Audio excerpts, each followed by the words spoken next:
1927 का वार्षिक अधिवेशन, कांग्रेस का यह वार्षिक अधिवेशन मद्रास में हुआ। ठीक है, कांग्रेस का यह वार्षिक अधिवेशन कहाँ हुआ? मद्रास में हुआ। कांग्रेस मद्रास में हुआ। इसकी अध्यक्षता डॉक्टर एम अंसारी ने किया। इस अधिवेशन का यह प्रस्ताव पारित किया गया कि साइमन कमीशन के आयोग में आगमन का बहिष्कार किया जाएगा। तो किस कांग्रेस सेशन के तहत साइमन कमीशन का बहिष्कार करने के लिए स्टार्ट किया गया? तो वो 1927 का वार्षिक अधिवेशन जो कि हुआ था मद्रास में। 1928 का वार्षिक अधिवेशन, कांग्रेस का यह वार्षिक अधिवेशन कलकत्ता में हुआ। इसकी अध्यक्षता मोतीलाल नेहरू ने किया। इसी अधिवेशन के दौरान कांग्रेस ने एक अलग विदेश विभाग का गठन किया। तो एक क्वेश्चन बन सकता है कि किस सेशन के तहत कांग्रेस ने विदेश विभाग का गठन किया? तो ये 1928 के वार्षिक अधिवेशन, 1928 के वार्षिक अधिवेशन के तहत कांग्रेस ने एक अलग विदेश विभाग का गठन किया। ठीक है, यहाँ तक कोई दिक्कत नहीं। आगे बढ़ते 1929, कांग्रेस का यह अधिवेशन लाहौर में हुआ। इस अधिवेशन की अध्यक्षता पंडित जवाहरलाल नेहरू ने किया। इस अधिवेशन के दौरान कांग्रेस ने निम्न प्रस्ताव पारित किया। पहला, कांग्रेस को पूर्ण स्वराज चाहिए। दूसरा, कांग्रेस का यह प्रस्ताव पारित किया कि जब तक देश की आज़ादी नहीं मिल जाती तब तक प्रत्येक वर्ष 26 जनवरी को स्वाधीनता दिवस के रूप में मनाया जाएगा। ठीक है, पहला क्या, 1929 के वार्षिक अधिवेशन लाहौर के तहत कांग्रेस को पूर्ण स्वराज का प्रस्ताव किया गया। दूसरा क्या किया गया? कांग्रेस ने यह प्रस्ताव पारित किया कि जब तक देश की आज़ादी नहीं मिल जाती तब तक प्रत्येक वर्ष 26 जनवरी को स्वाधीनता दिवस के रूप में मनाया जाएगा। तीसरा, पूरे भारतवर्ष में पहली बार 26 जनवरी से 1930 को स्वाधीनता दिवस के रूप में मनाया गया। और चौथा, कांग्रेस के इसी वार्षिक अधिवेशन में यह प्रस्ताव पारित किया गया कि महात्मा गांधी के नेतृत्व में सविनय अवज्ञा आंदोलन चलाया जाएगा। यहाँ तक कोई दिक्कत है? फिर से 1929 लाहौर अधिवेशन हुआ। 1929 लाहौर अधिवेशन, 1929 लाहौर अधिवेशन याद रखिएगा। इसी के तहत कांग्रेस ने पूर्ण स्वराज का प्रस्ताव किया। दूसरा, कांग्रेस ने यह प्रस्ताव पारित किया कि जब तक देश में आज़ादी नहीं मिलेगा तब तक हम प्रत्येक वर्ष 26 जनवरी को स्वाधीनता दिवस मनाएंगे। और पूरे भारतवर्ष में पहली बार 26 जनवरी से 1930 को स्वाधीनता दिवस के रूप में मनाया गया था। कांग्रेस ने इसी वार्षिक अधिवेशन में यह भी प्रस्ताव किया कि महात्मा गांधी के नेतृत्व में सिविल डिसोबीडियंस मूवमेंट को स्टार्ट किया जाएगा। वर्ष 1930 में भारत के कोई वार्षिक अधिवेशन नहीं हुआ। बहुत ही फेमस है, क्वेश्चन बन सकता है किस साल में मतलब वार्षिक अधिवेशन नहीं हुआ था निरंतर में? तो वो था 1930। चलिए आगे बढ़ते 1931 का वार्षिक अधिवेशन, कांग्रेस का यह वार्षिक अधिवेशन कराची में हुआ। 1929 वाला लाहौर में हुआ, ये कराची में हुआ। वो लाहौर वाला कौन? मोतीलाल नेहरू के द्वारा, पंडित जवाहरलाल नेहरू के द्वारा लीड किया गया था। इस अध्यक्षता सरदार वल्लभ भाई पटेल ने किया। इसी अधिवेशन के प्रमुख, इस अधिवेशन गांधी ने इरविन समझौता की स्वीकृति प्रदान की। तो क्वेश्चन बन सकता है कौन से समझौता के तहत, कौन से सेशन के तहत गांधी ने इरविन समझौता को स्वीकार किया? तो 1931 के कराची समझौता के तहत। इसका लीड कौन कर रहा था? सरदार वल्लभ भाई पटेल कर रहे थे। इसी अधिवेशन में यह महात्मा गांधी जब भाग लेने के लिए पंजाब के रास्ते कराची जा रहे थे तो उन्हें काला झंडा दिखाया गया। काला झंडा का विरोध का प्रतीक होता है। तीसरा, इसी अधिवेशन के दौरान महात्मा गांधी ने कहा गांधी मर सकता है परंतु गांधीवाद नहीं। चौथा, तो यहाँ पे क्वेश्चन बन सकता है कि गांधी जी ने कब कहा कि गांधी मर सकता है, गांधीवाद नहीं? तो 1931 के कराची सेशन के तहत कहा, जो कि लीड किसके द्वारा किया जा रहा था? सरदार वल्लभ भाई पटेल के द्वारा किया जा रहा था। इसी अधिवेशन के दौरान कांग्रेस ने ब्रिटिश सरकार से मौलिक अधिकार की मांग की। बहुत अच्छा क्वेश्चन है यहाँ पे क्वेश्चन बन सकता है किस अधिवेशन के तहत कांग्रेस ने ब्रिटिश सरकार से मौलिक अधिकार की मांग की? तो कराची अधिवेशन 1931, कराची अधिवेशन 1931 के तहत उन्होंने मौलिक अधिकार की मांग की। चलिए आगे बढ़ते हैं 1932 का हाँ उसको तैयार कीजिए ना। चलिए हम उठ गए। 1932 का वार्षिक अधिवेशन, कांग्रेस का यह अधिवेशन दिल्ली में हुआ। इसकी अध्यक्षता पंडित मदन मोहन मालवीय ने बनाया, लेकिन जेल में बंद, जिसके अधिवेशन की अध्यक्षता अमृतलाल रणछोड़दास सेठ ने की। कुछ खास नहीं है, फिर भी देख लेते हैं। 1933 का वार्षिक अधिवेशन, कांग्रेस का यह वार्षिक अधिवेशन कलकत्ता में हुआ, जिसके अध्यक्ष मदन मोहन मालवीय ने बनाया गया, लेकिन वह जेल में बंद थे, जिसके कारण अधिवेशन के अध्यक्ष श्रीमती नीलनी सेनगुप्ता ने की। कुल 3 महिलाओं ने कांग्रेस अधिवेशन की अध्यक्षता की है, श्री एनी बेसेंट, श्री सरोजनी नायडू और नील सेनगुप्ता। बहुत ही इंपॉर्टेंट, बहुत ही अच्छा बात है। आज तक कितने महिलाओं ने कांग्रेस अधिवेशन में भाग लिया? Annie Besant Sarojini, Nalini Sengupta. चलिए 1934 का बात करते हैं। कांग्रेस का यह वार्षिक अधिवेशन मुंबई में हुआ। इस अधिवेशन में राजेंद्र प्रसाद ने किया। और नोट, 1935 में कांग्रेस का यह वार्षिक अधिवेशन नहीं हुआ था। पहला 1930 में और फिर 1935 में नहीं हुआ। 1936 में वार्षिक अधिवेशन, यह वार्षिक अधिवेशन लखनऊ में हुआ। इस अधिवेशन की अध्यक्षता पंडित जवाहरलाल नेहरू ने किया। और इसी दौरान कांग्रेस पार्लियामेंट्री बोर्ड का गठन हुआ। तो यहाँ पे क्वेश्चन बन सकता है कांग्रेस पार्लियामेंट्री बोर्ड का गठन कब हुआ? 1936 के लखनऊ अधिवेशन, 1936 के लखनऊ अधिवेशन के तहत कांग्रेस पार्लियामेंट्री बोर्ड का गठन हुआ। इसी अधिवेशन के समय जवाहरलाल नेहरू ने यह कहा था कि मैं समाजवादी हूँ, भारत में समाजवादी राज्य स्थापना करना चाहता हूँ। कांग्रेस का यह वार्षिक अधिवेशन अखिल भारतीय किसान संघ की स्थापना किया गया। बहुत इंपॉर्टेंट क्वेश्चन है, किस वार्षिक कांग्रेस सेशन के तहत ये स्थापना लिया गया कि अखिल भारतीय किसान संघ का स्थापना की गई? 1936 के वार्षिक अधिवेशन के तहत ये किया गया, जो कि लखनऊ में था। 1937 फैजपुर अधिवेशन, यह गांव में आयोजित प्रथम अधिवेशन। ये 1937 में पहला बहुत ही इंपॉर्टेंट क्वेश्चन है कि बोला जाएगा गांव में आयोजित प्रथम अधिवेशन कौन था? 1937 का फैजपुर अधिवेशन, गांव में पहला। इसकी अध्यक्षता पंडित जवाहरलाल नेहरू ने किया। इन्होंने 3 बार कांग्रेस की अध्यक्षता की। इसी अधिवेशन के दौरान कांग्रेस ग्राम सभा का गठन हुआ। इस अधिवेशन के दौरान 13 अस्थायी कृषि विधेयक पारित हुआ। बहुत ही इंपॉर्टेंट है।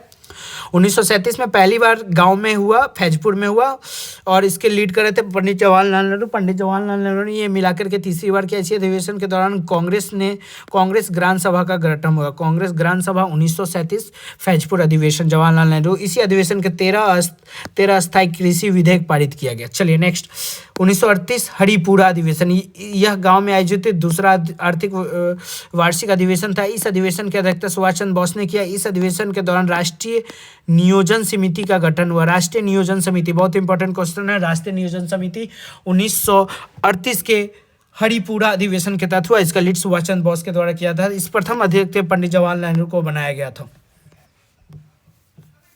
चलिए ना जी, क्या बोल रहा है? इस अधिवेशन के तहत अध्यक्ष महात्मा गांधी ने पीठ भीषत रमैया बनाना चाहते थे, लेकिन अध्यक्ष बनने को लेकर के होने वाले चुनाव में सुभाष चंद्र बोस ने पीठ भीषत रमैया को 203 मतों से पराजित किया था। इस अधिवेशन की अध्यक्षता सुभाष चंद्र बोस ने किया। कुछ दिनों के पश्चात सुभाष चंद्र बोस कांग्रेस के अध्यक्ष पद से त्यागपत्र दे करके तत्पश्चात कांग्रेस के अध्यक्ष डॉक्टर राजेंद्र प्रसाद को बनाया गया। कुछ खास तो है नहीं, और 2-3 बचा हुआ है, देख लेते हैं। 1940 का, हाँ क्या चीज? चलिए ठीक है, पढ़ने दीजिए। कांग्रेस के इस वार्षिक अधिवेशन की अध्यक्षता मौलाना अबुल कलाम आजाद ने किया। ठीक है, रामगढ़ अधिवेशन को अध्यक्षता कौन कर रहा था? मौलाना अबुल कलाम आजाद ने किया। ठीक है, 1940 से लेकर 1946 में द्वितीय विश्व युद्ध के कारण कांग्रेस का कोई भी वार्षिक अधिवेशन नहीं हुआ। लगातार 6 वर्षों तक मौलाना अब्दुल कलाम अध्यक्षता पद पर बने रहे। इसी अवधि के दौरान क्रिप्स मिशन योजना भारत में आगमन, जिसके साथ वार्ता मौलाना अबुल कलाम ने आज़ाद ने किया। वेवेल प्रस्ताव को लेकर के शिमला सम्मेलन में भाग लेना मौजूद आज़ाद ने लिया। वेवेल प्रस्ताव को लेकर के होने वाले शिमला सम्मेलन में भी भाग मौलाना अबुल कलाम आज़ाद ने ही लिया। फैजपुर महाराष्ट्र, हरिपुर गुजरात में, त्रिपुरा मध्य प्रदेश, रामगढ़ झारखंड राज्य में स्थित है। 1946 का मेरठ अधिवेशन, यह अधिवेशन अध्यक्षता आचार्य JB कृपलानी ने किया। आज़ादी के समय, आज़ाद भारत विभाजन के समय कांग्रेस के अध्यक्ष JB कृपलानी थे। याद रखिएगा, आज़ादी के समय और भारत विभाजन के समय कांग्रेस के जो अध्यक्ष थे वो कौन थे? JB कृपलानी थे। आज़ादी के बाद दिसंबर 1947 दिल्ली में कांग्रेस का जो विशेष अधिवेशन हुआ, उसकी अध्यक्षता डॉक्टर राजेंद्र प्रसाद ने की। यह इंपॉर्टेंट ये भी है। पहले आज़ादी के समय और बंटवारे के समय जो कांग्रेस का अध्यक्ष कौन था? JB कृपलानी। उसके बाद जो विशेष अधिवेशन जो दिल्ली में हुआ 1947 में, उसको डॉक्टर राजेंद्र प्रसाद ने किया। नेक्स्ट, 1948 का जयपुर अधिवेशन, इस अधिवेशन की अध्यक्षता पट्टी भिस्ती रमैया। इंपॉर्टेंट है क्योंकि आज़ादी के बाद जो वार्षिक अधिवेशन हुआ कांग्रेस का, वो कहाँ हुआ? जयपुर में। सबसे इंपॉर्टेंट, आज़ादी के बाद जो कांग्रेस का अधिवेशन हुआ वो कहाँ हुआ? जयपुर में हुआ। इस अधिवेशन की अध्यक्षता पट्टी भिस्ती रमैया ने किया। इस कांग्रेस का इतिहास नामक पुस्तक लिखा है। इन्होंने कांग्रेस का इतिहास नामक बुक की पुस्तक लिखा। 1950 का नासिक अधिवेशन, इस अधिवेशन की अध्यक्षता पुरुषोत्तम दास टंडन ने किया। कांग्रेस का ये वर्तमान अध्यक्ष मल्लिकार्जुन खड़गे। कांग्रेस का वर्तमान अध्यक्ष कौन है? मल्लिकार्जुन खड़गे। आज़ादी के बाद महात्मा गांधी ने यह विचार प्रकट किया कि कांग्रेस को समाप्त कर दिया जाए। और कुछ कांग्रेस से संबंधित विशेष जानकारी। एक वर्ष में एक ही बार होने वाला वार्षिक सम्मेलन का आलोचना करते हुए बाल गंगाधर तिलक ने कहा कि एक वर्ष में एक बार मेढक की तरह टटराने से कुछ हासिल नहीं होने वाला है। दूसरा, तो कांग्रेस के खिलाफ एक स्टेटमेंट जो था, एक वर्ष में एक बार मेढक की तरह टटराने से कुछ नहीं, ये कौन दिया था? बाल गंगाधर तिलक ने। क्यों दिया? क्योंकि कांग्रेस का जो सेशन साल में एक ही बार होता था। दूसरा पॉइंट, कांग्रेस का वार्षिक सम्मेलन जो 3 दिनों तक चलता था, उसकी आलोचना करते हुए अश्विनी कुमार दत्ता, कौन? अश्विनी दत्ता ने कहा कांग्रेस का सम्मेलन 3 दिनों का तमाशा है।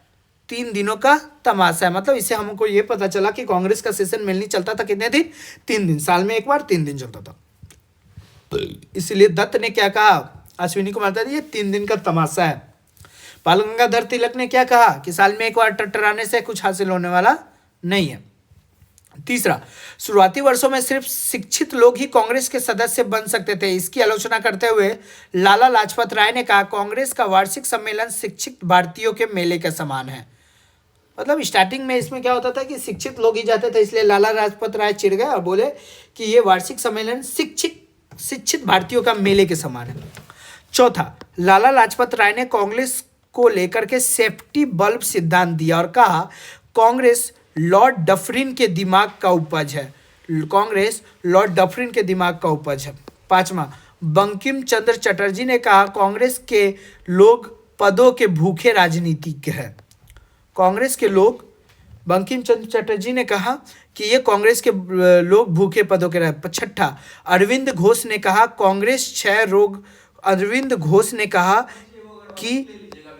कांग्रेस क्षय रोग से मरने वाली है। चलिए